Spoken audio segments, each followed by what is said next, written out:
The last thing I want to talk about is particularly important for women, but of course true for everybody, and that's tone and how you use your voice to express yourself and to punctuate what you're going to say. So one thing I will say I noticed in both of your speeches, and I was talking to Dr. Shapiro about this earlier actually, and she said this is something that's heavily written about across linguistics and across anthropology, is that women tend to ask questions rather than make statements. That there's a sort of inquisitive and sort of a sense of seeking affirmation that can be really true, maybe just of college students in general, and I think particularly with female students. And where you see examples of this are, I really liked the class, and it was really fantastic because I would go there and the professor would always be on time. And you don't know that you're doing it. I do it all the time. And what that does is, instead of saying, I love this class because the professor always showed up on time, suddenly it's somehow you're asking my permission, or you're asking your listener to affirm, yep, he did.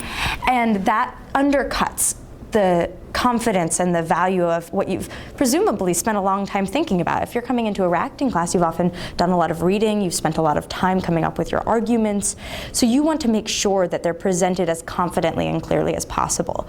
So the three things I see the most are going up at the end of a sentence and asking, right, okay, right, okay. At the end of, this was my Achilles heel as a debater. I used to watch videos of myself and got so embarrassed when I counted the number of times that I would end a sentence with the word right.